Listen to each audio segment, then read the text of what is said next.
Dear Indiana Fever, don't you ever give me a heart attack like that again. Oh, we discuss why he says that in about 2 minutes. Let's go. I can't do it. We'll do it live. Do it live! I'll write it and we'll do it live!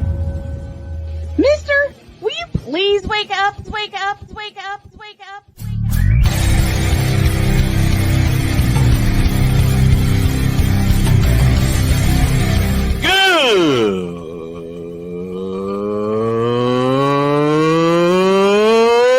Good morning.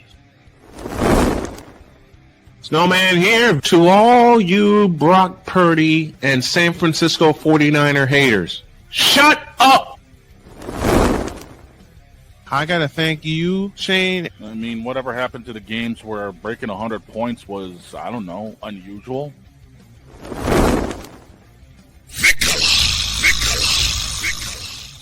There was one word to sum up the All-Star weekend. Trays.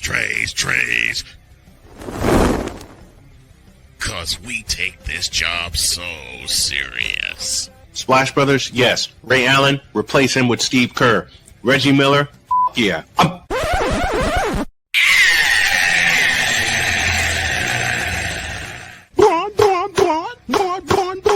What in the all types of blue hell? Nothing about this feels serious. Oh, yeah! Let's go, baby.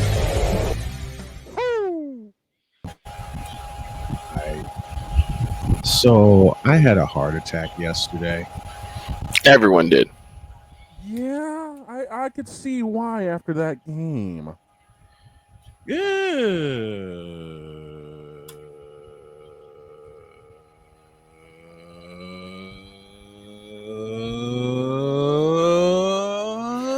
morning. Welcome to the What the Hell Happened Manic Monday edition of Snowman in the Morning. Glad to have y'all with us. This first hour is powered by Invader Coffee, fuel for the fearless. I borrow the words of the great Neil Funk after he witnessed and called a Bulls comeback in 1997 where they trailed by 22 against the Lakers and won in overtime. I am sitting here shaking my head saying, what the hell happened? I don't believe what I just saw. Thank you, Jack Buck. Yeah. We're starting with the Indiana Fever this morning because I have got to talk about what, I'll say it again. I'm sitting there shaking my head saying, what the hell happened? Well, you called the damn thing. You tell us. He called me and asked me that. And I said the exact same thing. Like, I don't know. You're the one that called it. He called me asking me the same thing, and I was like, that was some crazy BS is what that was. Yes. Yes. That was insanity. Was nuts. Because nuts. You went from the half and you're like, okay, it looks like the Fever have just straight up just given up on the season. That's how they looked. There was no fight whatsoever. What did I say at halftime? There was no fight. There was no punch. There was no nerve. There was no passion. There was no passion. That was the big word I was using all throughout halftime. And then all of a sudden, I think they heard you. Someone heard you. Something got that team rattled. And after Sophie Cunningham went down, which broke my heart. It was like, no. Sophie's injury broke my heart. Yeah. And do we have any updates on what it is right now? No, we don't have any updates. Let me take a look. While the dog checks that, let me continue this tale of a comeback. Mm-hmm. I said every negative and true thing I could about the first half of the game yesterday against the Connecticut Sun. They were down by 19, trailed by 21. After we lost Sophie Cunningham to a knee injury, and I don't think we'll know more until this afternoon. Nothing has been listed, but there is an MRI scheduled for today. Mhm. Okay. After we lost Sophie, I said, okay, that is probably the end of that. Somehow a switch was turned on. Down 21 3 times in the third period. They race back to within 8. Layla LeCan from Connecticut bangs home a 3 as the clock went dead at the end of the third quarter. And part of my mind went, okay, there's the dagger. Not so fast, my friends. With 6:38 to go in the money period, the Sun were up 74-60. I was out of gas. I was completely out of gas. So I told my mind, look, we ain't doing nothing else after this game. We're going to shut it down and go back to bed. This is about 4 o'clock in the afternoon. Then it Yeah, good luck became with that. 74-66. Then it became 74-68. And Connecticut gets a bucket, 76-68. And before I could close my eyes, a 9-1 run in 90 seconds. It seems like finally they took a crowbar This- to the bucket and just popped the lid off. They popped the lid. They didn't pop the lid off that thing. There's so many cuss words I could use, but I'm not going They to. tore the lid off the lid. They Because tore the hell off of that lid. buy a bucket in that first half. In those first 3 quarters, they could not buy a bucket. 30 minutes of play, Mhm. and they had 52 points. Right. After 3 quarters, they had 52 points. Mm-hmm. And Victor said it best just a moment ago, and I love you for this, partner. They couldn't buy a bucket. That lid was double clamped, triple clamped. Was sealed. It was triple clamped. There was seal on it, and LeBron James was sitting on the damn thing. Oh Lord. Yes, I woke up and chose violence this morning. Just LeBron already. is sitting on the bucket. Listen, Already. that thing was triple clamped, tire sealed, and LeBron James and Carmelo Anthony were sitting on the thing, sticking their tongue out at the fever. Right. The hell Carmelo's doing going into the hall, I'll never know. We'll do that later this We'll week. talk about that later. I have some musings on that, but that's, Oh dear. Oh God. yes, I have musings. The random musings of the Snowman. Yes, indeed. We're going to make that a thing, folks. We are going to make that a thing, but that's later. From 74-60 down with 6:38 left in the money period. Mhm. And the next 4 words that came out of my mouth about 4 minutes later, this game is tied. Yep. The dam broke.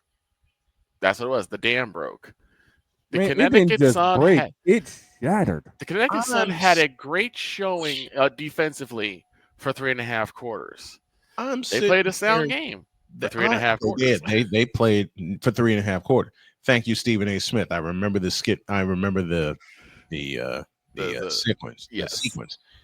The Connecticut Sun played a great game for 3.5 quarters. They played defense for 3.5 quarters. They were hitting every shot for 3.5 quarters.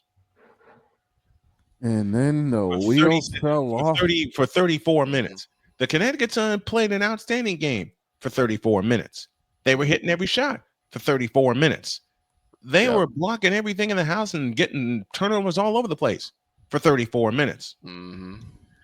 The last 6 minutes, I sat here, I called the thing, the fans were flying in, and I can honestly tell you folks, I was floating around and I don't even know what the hell happened. And I sat here and called it. You sat here and called it. It was still the like wheels fell off the Connecticut Sun bus quicker than a Bubba Wallace late race pit stop at Richmond. right. You know what? The wheels fell off the Connecticut Sun Express faster than LeBron James going to the basket and falling on his ass. Oof. You did choose violence today. Damn. The wheels fell off. No. The wheels fell off faster than Caleb Williams dropping in the pocket for a pass. I'll get to that. With no one pressuring him. We'll get to that. No. And yes, I chose complete violence this morning. And while I'm dropping jokes like that, the wheels off the Connecticut Sun, the wheels fell off the Connecticut Sun Express. I shouldn't do this, but I'm gonna. The wheels fell off the Connecticut Sun Express faster than Bryce Young taking a snap and winding up on his ass. Oh, wow. Poor Bryce Young. Man, Bryce Young even catching us straight today. What the hell did he do? Listen, the wheels off the Connecticut Sun Express to a victory fell off quicker than V. Shojo's business practices and his company shutting down within 70 hours. No. And the Queen's not even here. No. Oh, dear God. Ouch. Oof. The pain. Oof. The pain. I got more.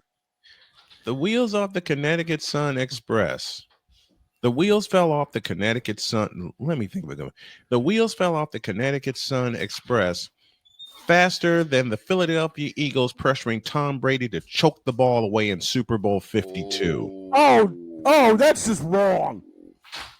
That's just wrong. And to take a shot at my own team, the wheels off the Connecticut Sun Express fell faster than Gary Reasons running a fake punt in the 1990 NFC Championship game against my beloved 49ers. How about that? Gotcha. And Gary Reasons is very special to me. He's old school and he's a friend of mine. He's been on this show a couple of times. That's why I made that joke. Right. And I sat there and watched it. I cannot tell you what the hell I was watching the last 6 minutes. Kelsey Mitchell went completely off. Brianna Turner had a big block down the stretch. And it was not only Kelsey Mitchell that rescued them, it was Lexi Hall. Lexi Hall definitely showed up. Who delivered the dagger in overtime. It was right after a foul on Aaliyah Boston. Yeah. That really tore the cover off everything. Here's the thing. Connecticut down the stretch. We're tied 82-79 Connecticut. And part of you, when you see games like that, fellas, you've watched it. Ladies and gentlemen, you've watched games like that involving your team. 82-79 Connecticut. I'm thinking, okay, some kind of order has been restored. Wouldn't you know it, Kelsey Mitchell, God bless her, gets a 3-point play, and we are tied again. Right. Yep. Connecticut comes down. The great Tina Charles gets a bucket, 84-82. Aaliyah Boston says, I'll see your 18-footer and knock in a 15-footer. 84 all. No shot clock. The Connecticut Sun had the ball with a chance to win. I'm losing my mind in this chair. Okay? Yes. Mind you, we nearly had 200 people watching this, by the way. Oh, yeah, right. Man. Right.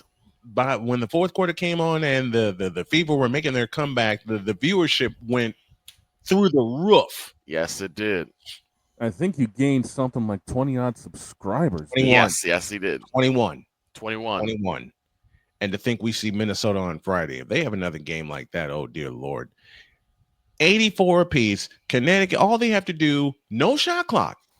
Wear the clock down. You get the final shot of the game. They took an early shot, and Indiana had the ball with 1.4 seconds left with a chance to win the blank thing. Right. I'm sitting here going ballistic. I'm going nuts. And what if they hit that in regulation? How crazy would that have been? I would have walked out this door, screamed my head off, came back, screamed my head off in front of this microphone. But Lexi Hall delivered the dagger in overtime to stretch the lead from 4. When overtime started, each team trades buckets, 86 apiece. Mitchell hits not one but 2 threes. Yep. Lead is 6. Timeout Connecticut. It got to 94-90 with less than a minute remaining. And then Lexi Hall slammed the door. Yep. With a dagger from the corner, which made me pull out Wayne Larrabee's. Which made me pull out my good friend Wayne Larrabee's, and there is your dagger. Right after I was like, and that's what you call a dagger. I use the chisel down. It's he put the dead Mickey in the casket and put the final nail in the coffin because that's what Lexi that Hull was. sealed that bad boy. Mm-hmm. That's what you call a team victory. Dwayne Musso from Canada, one of my fans and a member of the channel, said, and Clark Goodlow said the same thing at halftime when I went on my rant. They need to play team basketball. Yes, and I can hear every voice that's against my fever mocking me, and it kept pissing me off. And that led to my rant. And wouldn't you know it, 99-93, Indiana wins in overtime. I couldn't believe it. I sat here and in 30 years of doing sports, that was one of the games I still can't believe. Another and I've miracle. had, thank you, Victor. I've had the Marist miracles. I've had walk-off double overtime touchdowns. I've had a walk-off single in the 12th inning in a couple of games. I'm like, what the hell happened? Yeah. I went in the bedroom well, actually, I called Victor right after I signed off. Yes. And I went right after. And I went, what the was that? And again, I'm like, why are you asking me? You called it. I have no idea. He calls me up. I called the dog after I called Victor and asked the exact same question. Yeah, and I'm like, well, that was some crazy BS is what that was. I'm like, I have no clue. Because all intents and purposes, the Fever should have been dead in the water. Dead. Yeah, they were dead. They were dead. And they're like, nope, we're not taking this line. Now we're gonna give them the best, the best 2 quarters of basketball we got. Now you can break this game down any way you want. They should have played a full 4 quarters. You can say all of that any kind of way that you want. And you still be right. Every bit of that criticism is correct, and it's also true. But the end result is that the Indiana Fever rescued a game that they had to have to keep themselves in playoff contention. And now, thanks to the loss by Golden State yesterday, they're back in the 6th spot. Yep. Look, that should have been a walk away.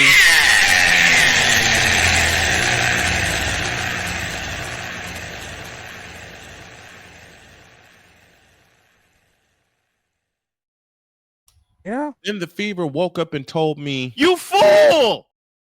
Don't doubt us." From the jaws of defeat, they snatched this one. And what did some of the folks in the chat say yesterday? They were crediting me for willing them to that. Yeah, win. they said, yeah, they were. I even made the joke saying that Snowman called the game right. Yep. Here's the craziest part of all. I went in the bedroom after I talked to both Shane and Victor yesterday. My wife's eyes were this big. Right. She was dead asleep at halftime, okay? She was dead asleep. Then the end of the game happened, and her eyes were like this. And I said, honey, before you even ask, I don't know what the hell happened. I don't know. 99-93 to final, the victory for the Fever in one of the most epic comebacks I have ever seen in 30 years. And thank you to 4.2 thousand watched that game yesterday.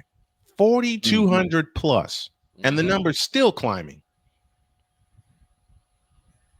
I wouldn't be surprised by the end of the day if this busted our record that we had when we had Nebraska and Iowa 2 years ago for the Big Ten championship. Yeah, which was a mess. And everyone said the same thing, that Snowman has one of the best play-by-play calls. Yeah.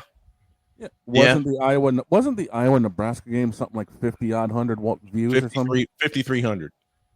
Yeah, this one's gonna be on top of that. I think this is gonna top it. Oh yeah. I think this is gonna top it before the day is out. I think this is gonna top it. Oh yeah. Whew. My goodness. Right. Like I said, The Fever at halftime told me, "You fool!" And I know the television and the radio voice of the Fever have got to be going through what I'm going through, which is not having a voice. Yeah. Like, what happened? I swear to God, the needle moved with about 6 minutes remaining in the fourth quarter.